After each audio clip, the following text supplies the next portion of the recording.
was quite unique in Japan, that he was the first generation probably that felt that they did not bear responsibility for the war,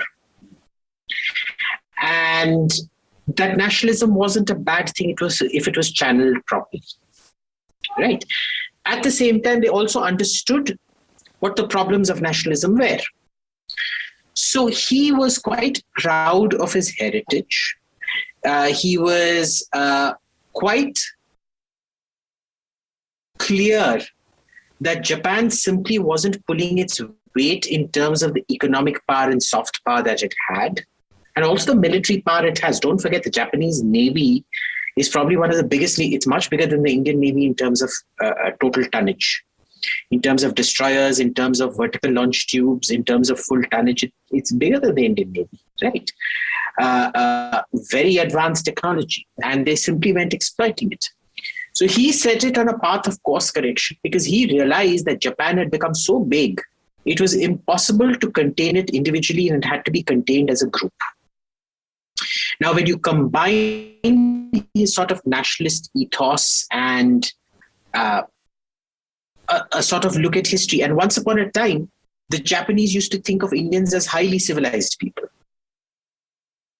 You know, they had this concept of Sango, which is technically it's Chinese, but taken it like, you know, a lot of formal things written in. So they've got their own script, hiragana and katakana, and then there's kanji, which is essentially Chinese characters imported in.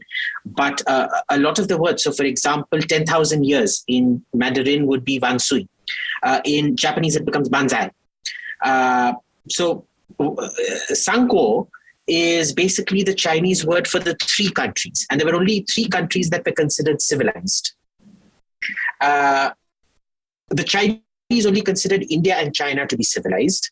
The Japanese wanted to add themselves to it, so they called it Sango, the three civilized countries. It was India, China, and Japan. How interesting. So that's the Chinese window into why Nalanda, because that was the sacred place of learning. Right. And it's where Buddhist learning was formally sort of canonized and imparted in a formal atmosphere. Right.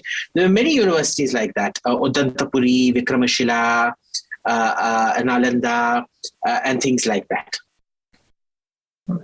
So it was also part of the sort of cultural re-establishment of Japan in that sense, but also to rekindle this sort of Buddhist linkage, this sort of dharmic linkage in a sense.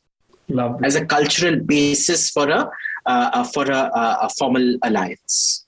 Lovely.